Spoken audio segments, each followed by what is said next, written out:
Well, good morning, everyone, and just ask the Lord's blessing on the word this morning. And just in considering, I wanted to try to have something that I thought would pertain to our little congregation here. Obviously, the last few months, going back a little bit, as a congregation, we've gone through some things, and I think each family here has had their particular difficulties. My mother's in a it's in a rehab center, and I was sharing Pastor Erin. She wears a hearing aid. Well, the hearing aid malfunctioned yesterday, so she's completely deaf. So we're in the process of trying to work that out. So just, a lot of things have happened in the last few months, and perhaps you and I, we've considered saying, like, God, I would like an explanation for this.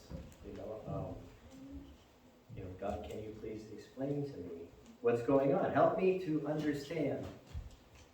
And I heard a little quote from Johnny Erickson Tada. She's the lady who she had the neck injury back when she was 17. She's got to be about 70 now, so she's been a paraplegic all her life. And thank you, buddy. Give me just a break here.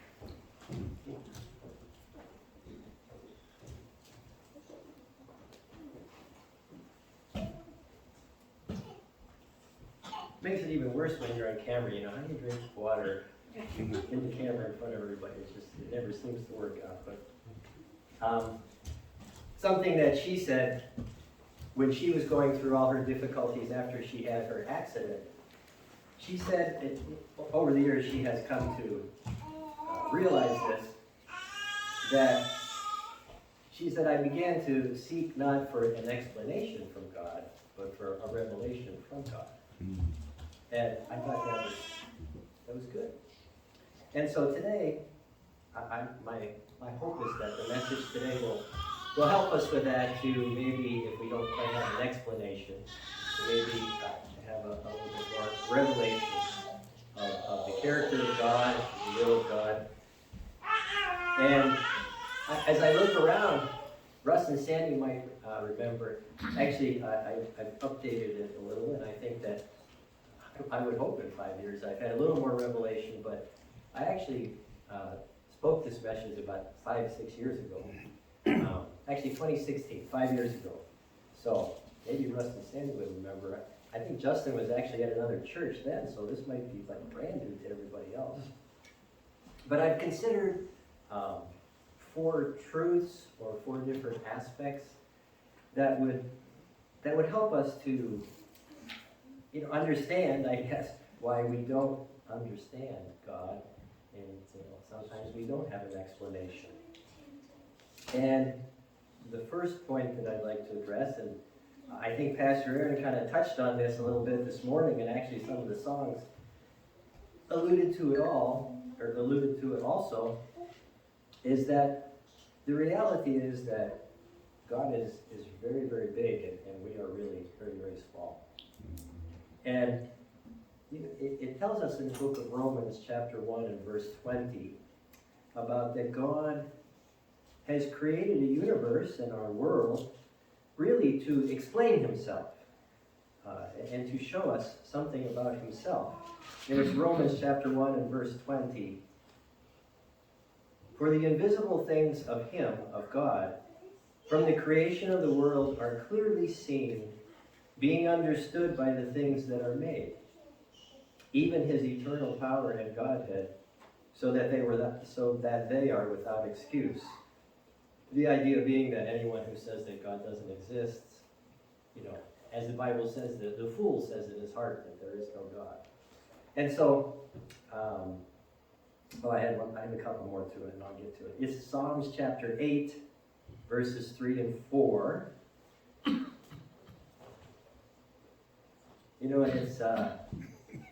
It's interesting. Obviously, I believe David was the author of this psalm, Psalm 8.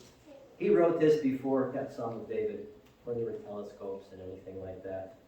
And in chapter 8 and verses 3 and 4, David says, when I consider thy heavens, the work of thy fingers, the moon and the stars which thou hast ordained.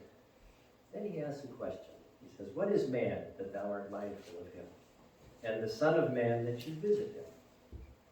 And so he apparently was just gazing at the universe one evening, and the Spirit of God caused him to write these words. As he looked up, he just said, what is man that you're mindful of us?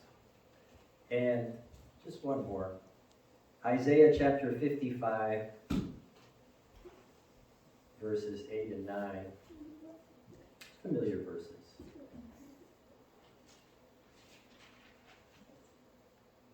The Lord, speaking through the prophet Isaiah, is speaking to everyone. For my thoughts are not your thoughts, neither are my ways, neither are your ways my ways, says the Lord. For as the heavens are higher than the earth, so are my ways higher than your ways, and my thoughts than your thoughts. And so just for a little bit here to go along with this first point, just some facts about God's greatness. Now, Isaiah is going to help. It's so nice to have somebody techie. Anyhow, Isaiah, he's going to throw up there the Whirlpool Galaxy. Okay. Isn't that cool? That's called the Whirlpool Galaxy. Okay. And because it looks like a whirlpool. And the radius of the Whirlpool Galaxy is 30,000 light years. The radius is like from, to go across. And it contains, one place I looked said 100 billion, and the other said 300 billion. So we'll say like around 200 billion stars. And the interesting, well, all these things are very interesting, but this particular galaxy right here is 31 million light years away from the Earth. Now, for those of you who paid attention in middle school, Kirk's smiling. He might know. How fast does light travel, Kirk? I believe it's 185,000 miles per second. That's pretty close. 186,000. Okay. Yeah, you guys still get an A for that. So light travels at 186,000 miles a second. So if I remember it right, it can go around the Earth 7 times in 1 second. That's pretty fast, isn't it? So if you figure that this galaxy is 31 billion light years away from the Earth, so you would have to, I forgot to tell you that, how far is a light year? Well, light would have to travel at 186,000 miles a second for 1 year. So the total would come to 5.88 trillion miles. That's 1 light year. So this particular galaxy, this whirlpool, it's 31 million light years away from the Earth. So you would have to multiply 31 million times 5.88 trillion. And that's how far away that is. And I don't even know what the number is, but you can get the idea. It'd be a big number. And I didn't quite catch it all, but I heard something that NASA has launched. Maybe somebody can help me. NASA has launched a new rocket, and it has a new telescope in it. So they're going to be able to launch that out there and get pictures of things that we have not been able to see as of yet. Because all these facts that I'm talking about, they are what they call now the observable galaxy. It used to be called the known galaxy.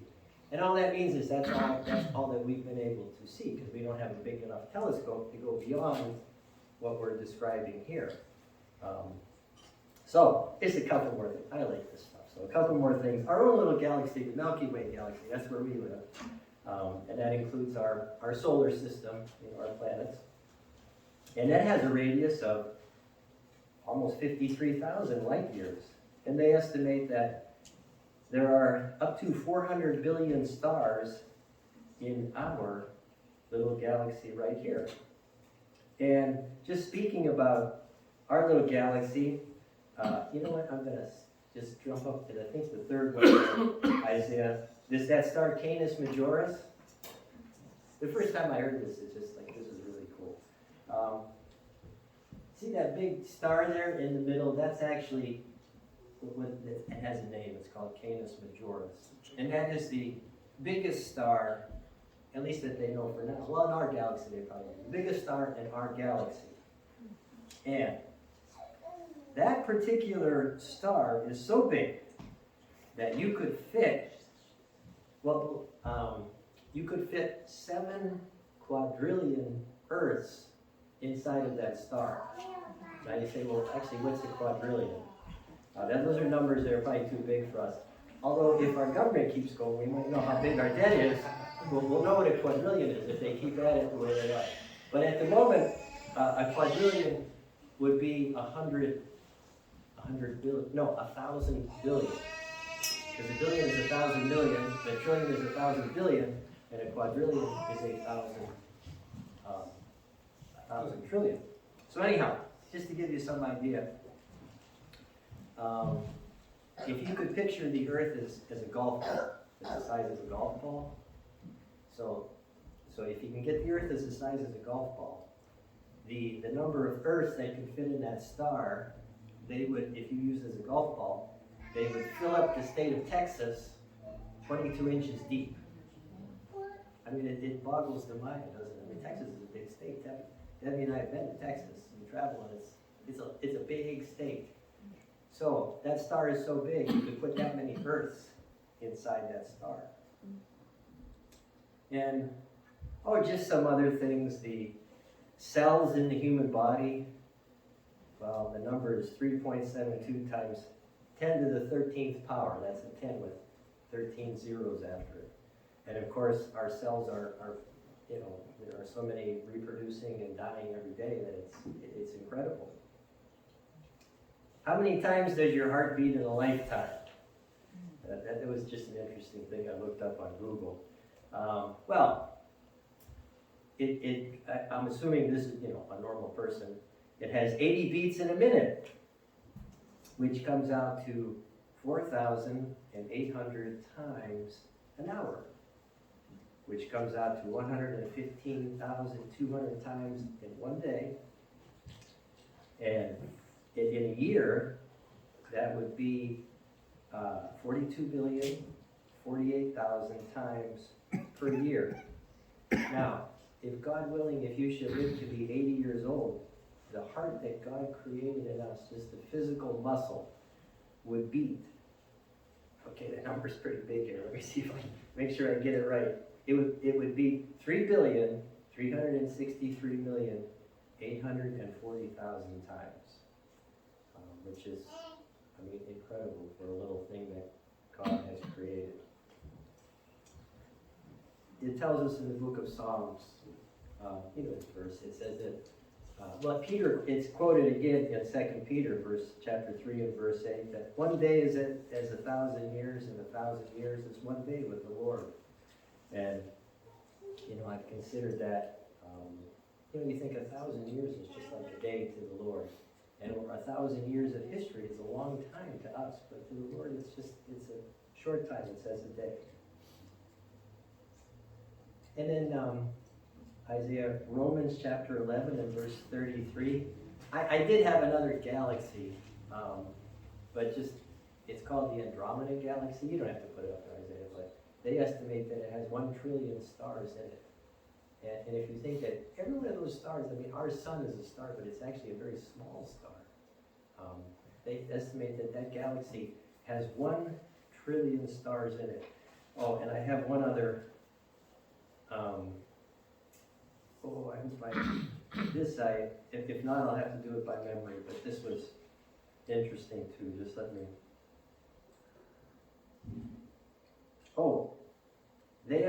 Scientists estimate that in the known universe, now what they've been able to assume, okay, that's as far as we can get. Now we've been talking about these galaxies with billions and billions, well actually billions of stars. They say that in the observable known universe, they believe that there are 2 trillion galaxies that exist in our known universe. Now those are galaxies. We live in the Milky Way galaxy, but there's another 2 trillion ones out there. So when we consider the greatness of God, hopefully that helps us to just kind of get a grasp on how great God is and how big. He really, really is. And in Romans chapter 11 and verse 33,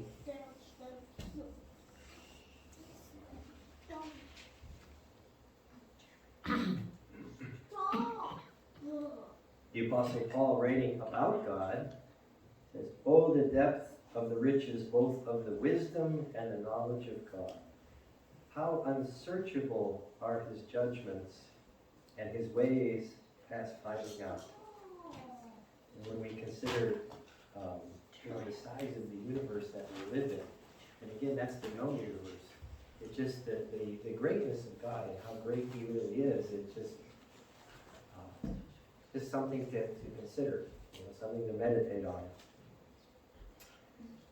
The next point that I'd like to go to about why we don't always understand God and not comprehend him at times. And I've entitled it Our Maturity Level.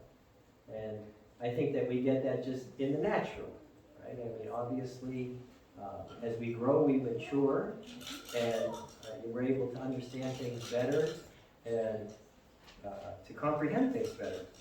And we get an idea of this in the Gospel of John, chapter 13, verses 1 to 7.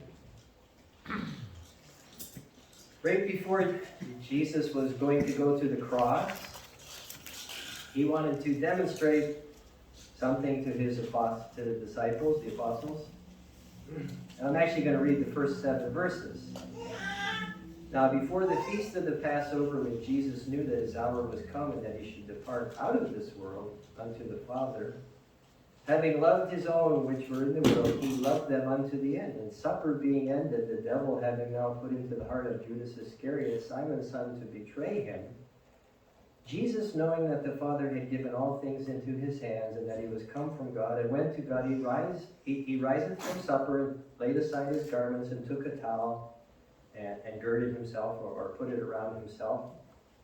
And he poured water into a basin, and began to wash the disciples' feet, and to wipe them with the towel wherewith he was girded.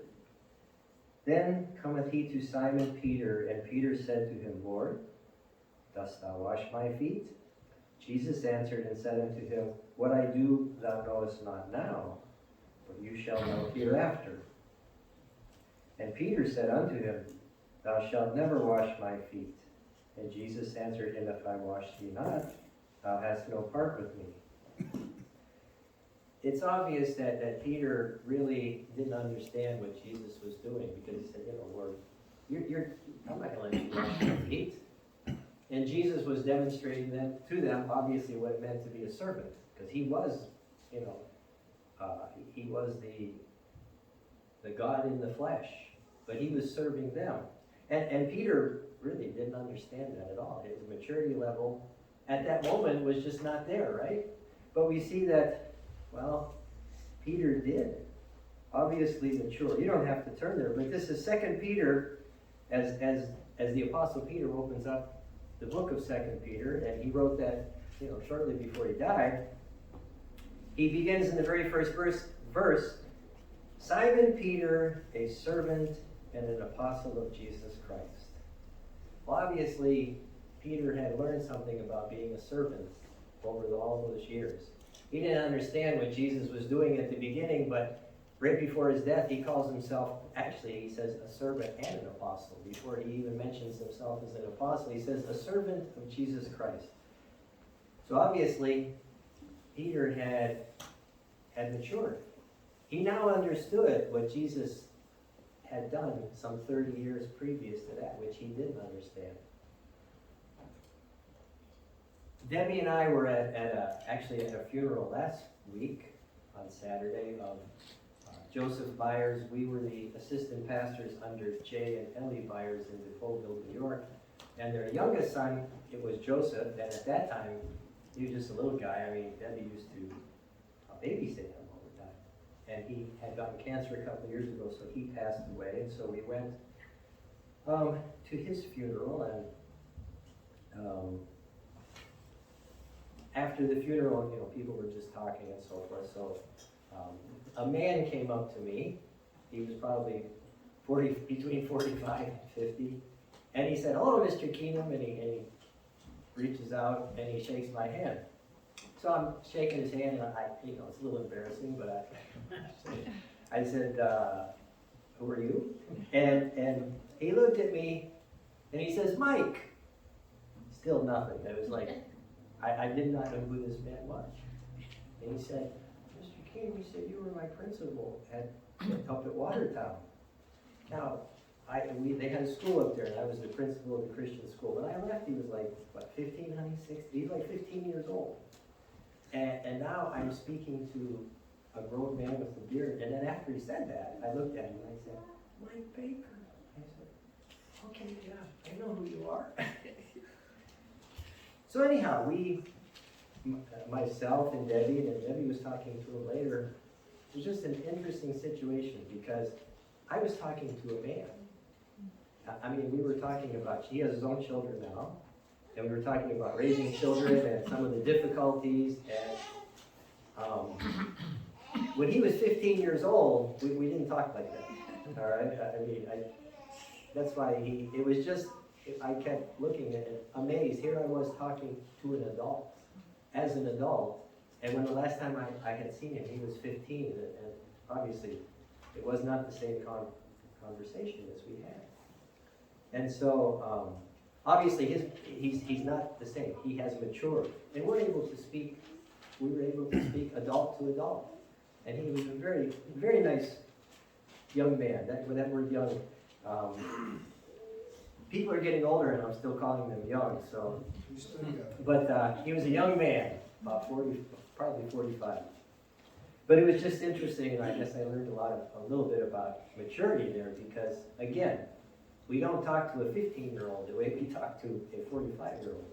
And I think that we could even relate that to God, that God does not deal with us, well, I should say he deals with us differently as we mature, as we're able to comprehend. So just like we would do with our own children. We've had children. You don't talk to your 5-year-old the way you talk to your 20-year-old or 21-year-old. Just another example of that in the Gospel of Mark, chapter 9.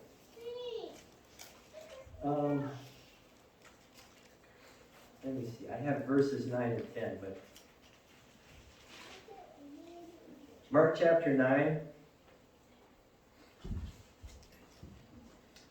I mean, everyone here obviously is Bible literate. You know, when I preach at the prison, I kind of have to start from scratch. But this was at the Mount of Transfiguration. And Jesus took with him Peter and James and John. And of course, he was transfigured before them. And in verse 9, it says, and as they came down from the mountain, he charged them, that was Jesus, that they should tell no man what things they had seen, till the Son of Man were risen from the dead. And verse 10 says, and they kept that saying within themselves, questioning one another what the rising from the dead should mean. Jesus had spoken about rising from the dead, and they were questioning each other, like, what exactly does he really mean by that? You know, their maturity level was there. It's like, I don't understand that. But we see that there came a day when they did understand. In John chapter 20, verses 19 to 20,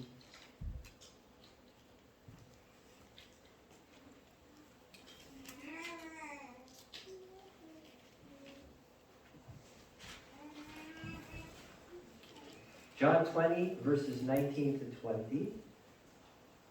Then the same day at evening, being the first day of the week when the doors were shut, where the disciples were assembled for fear of the Jews, came Jesus and stood in the midst of them, and he said, peace be unto you.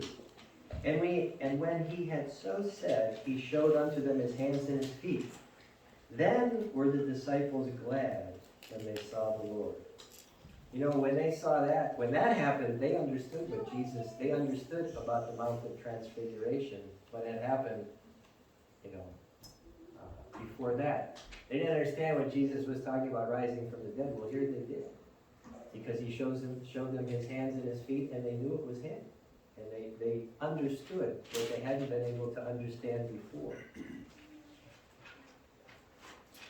The next point. Sometimes, this may be even the most difficult one, but in Deuteronomy chapter 29 and verse 29,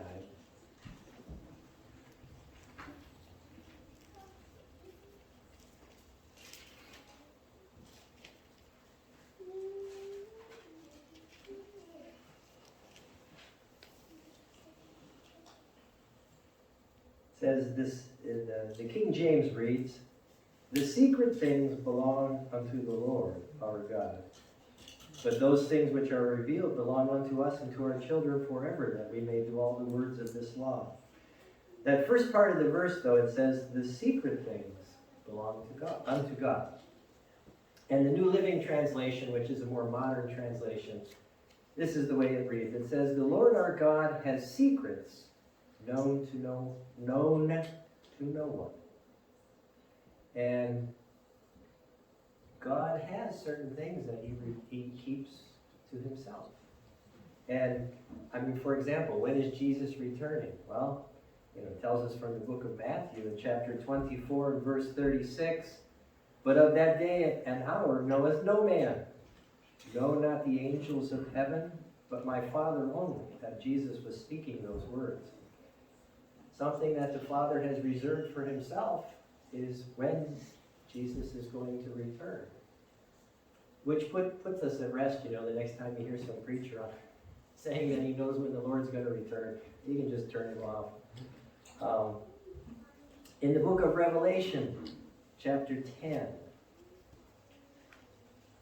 verses 1 to 4, again, talking about the secret things belong to God. Now, obviously, there will come a time when we will know, but speaking about the judgments upon the earth, the angel comes down, and verse 2 says he has a little book in his hand, and he sets his right foot upon the sea and his left foot upon the earth. And he cried with a loud voice, this is verse 3 of chapter 10, and he cried with a loud voice as when a lion roars, and when he had cried, 7 thunders uttered their voices. And when the 7 thunders had uttered their voices, I was about to write, this is John. And I heard a voice from heaven saying unto me, seal up those things which the 7 thunders uttered, and write them not. And so everything that John writes in the book of Revelation, the revealing, the revelation, God, for whatever reason, in his own heart, he told John, or he did not want John to write down what those 7 thunders were. So everything that's revealed in the book of Revelation, this is not. It says write it. Don't write it. Obviously, when it happens, we'll know. But at this moment, it is a secret. And I read this quote, and I copied it down because I just liked it. This is what it says. And I don't even know who the author was. God has provided enough evidence in this life to convince anyone willing to believe. Yet he has left some ambiguity, meaning not some things that are not clear and uncertain, so as not to compel the unwilling. And I just like that quote. Some things in God's wisdom, he has not revealed everything. Okay? It says that some things that he's left ambiguous, so as not to compel the unwilling. But if someone has a heart to see, they can see things. Again, about God being somewhat secret at times. I do very much enjoy the book of Esther. And I think you've probably read this, you realize this, but in the book of Esther, the name of God is never mentioned in the whole book. But yet, if you read it with the heart to know God, you realize that God is in control of all the circumstances in the book of Esther. When you realize that these were all the Jews that remained in the Babylonian Empire, which was now taken over by the Persians, so it was the Persian Empire, many thousands. Some had gone back to Jerusalem when they were given freedom to go back. They went back to Jerusalem. But some did not. Many did not. They stayed in the Persian kingdom. And that's where the book of Esther comes in. And so when you consider that the whole survival of all those Jews that remained in that kingdom, because Haman had set the plot to exterminate all of them, their whole survival depended on a verse, I believe it's chapter 6 and verse 1. It says, on that night the king could not sleep. He had insomnia. You know, and you say, oh, just a coincidence. No, I mean, the whole future of all the Jews that were in that kingdom rested on the king's insomnia that night. Because he couldn't sleep, and then you know the story. He must have figured those are so boring, they'll put me to sleep. You know, he said, go get some of the Chronicles and just read them to me. And of course, there were probably thousands of books. And the man who did that happened to pick the book about what Mordecai had done. And then, of course, Haman came in the morning. But, you know, talking about the book of Esther, how it's a little secret that the name of God is never mentioned. Now, this is something that, again, I find this really cool. In Esther, Esther chapter 5, I believe it's the first verse. I got a lot of verses floating around here, so. Esther chapter 5 and verse 1.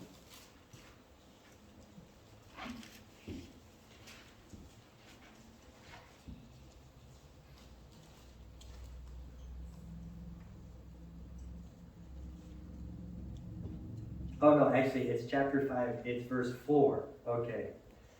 Now, and I'll get to the point. The king, well, in verse 3, the king says to Esther, what wilt thou, Queen Esther? What's your request? It shall be given unto thee unto the half of my kingdom. And Esther answered and said, if it seem good unto the king. And another version that I read, it means the same thing, but Esther said, if it please the king. And the interesting thing is that in the Hebrew, I receive things because I'm the coordinating chaplain at the prison, so I coordinate the Jewish services too, so things come in the mail. But there was something that came in about the book of Esther that was written by some Jewish rabbi or scribe. Obviously, he knows Hebrew, I don't. But he was saying that in that little part of that verse right there, if it seemed good unto the king, if you take the first letter from those words, the first letters from those words and put it together, it spells the name of God.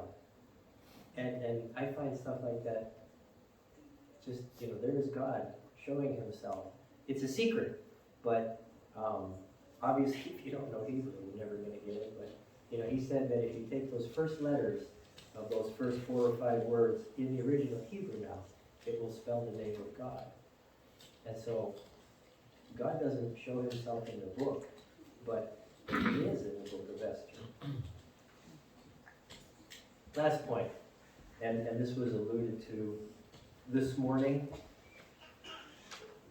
Sometimes, you know, we have to just trust God. In Proverbs chapter 3 and verses 5 and 6, it says, trust in the Lord with all of your heart, and do not lean unto your own understanding. In all your ways acknowledge him, and what? And he will direct your paths. And then Psalm 34 and verse 8, it says, taste and see that the Lord is good.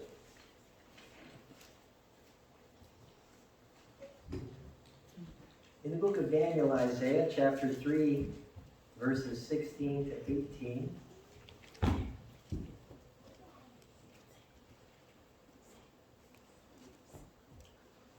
I am always,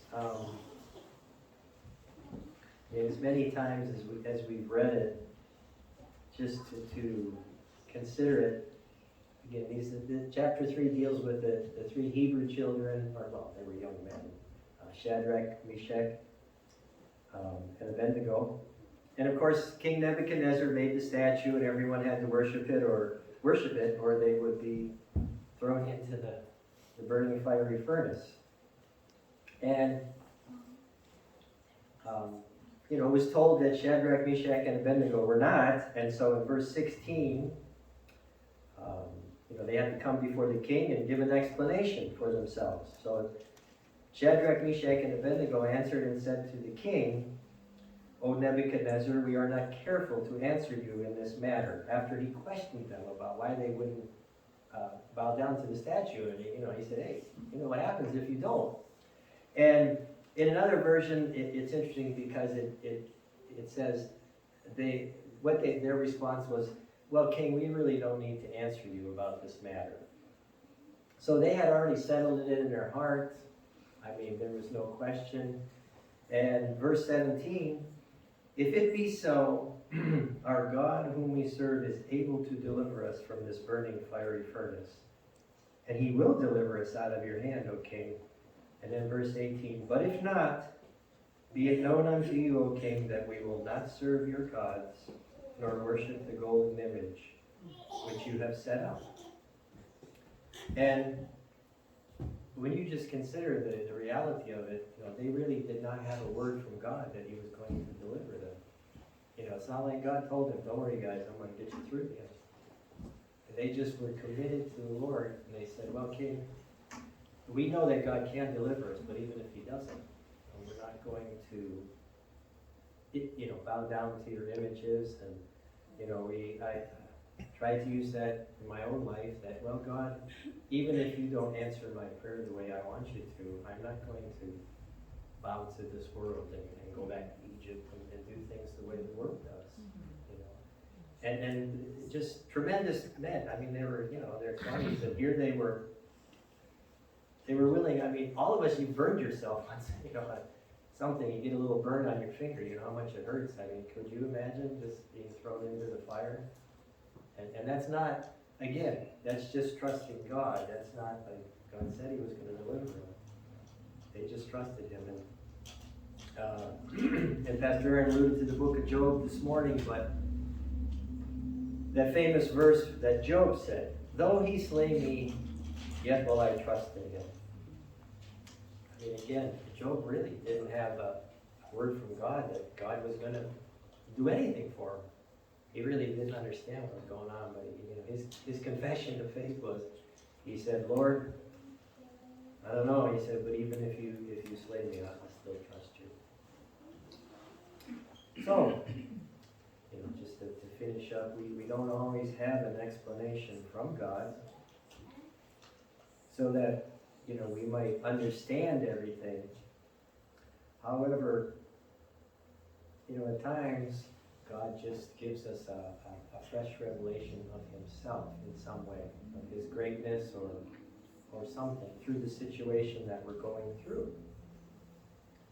And just those 4 points we talked about, that God is so big, and when you think about it, we are really, really small when it comes to, when you think of how many billions of people there are in the earth, and how small the earth is in the universe. That verse from David, what is man? That thou art mindful of him. And then our maturity level, obviously, I think we have the picture in the natural, right? I mean, as we mature, obviously we become an adult, and our perspective on things changes.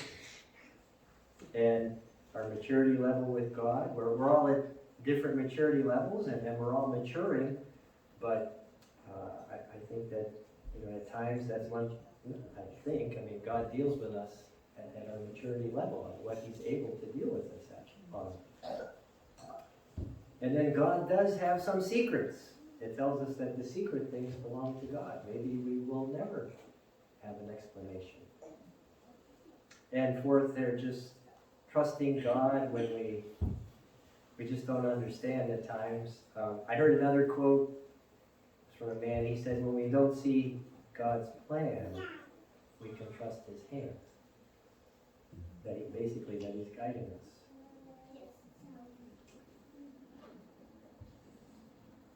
And also, that verse that I did read before, we don't need to turn there again.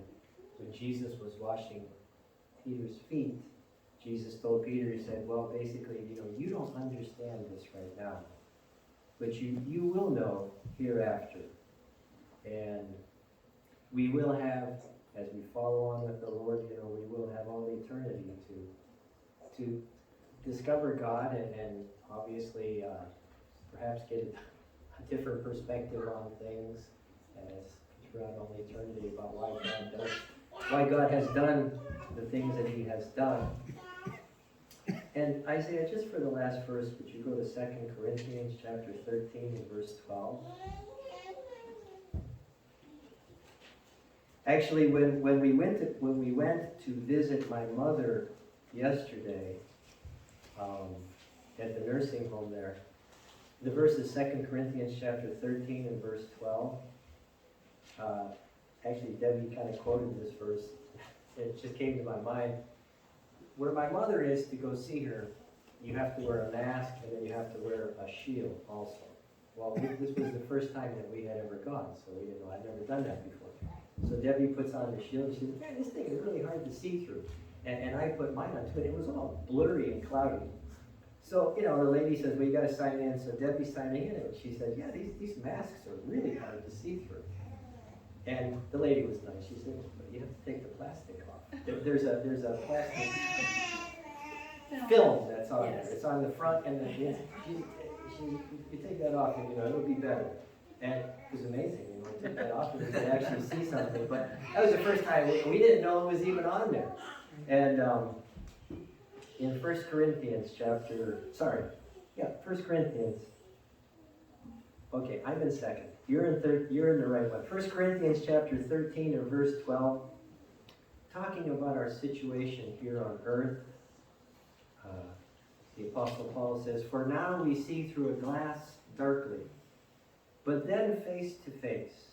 Now I know in part, but then shall I be known, even as also I am known." And a newer version, the New Living Translation, translates that and says, "Now we see things imperfectly, like puzzling reflections in a mirror.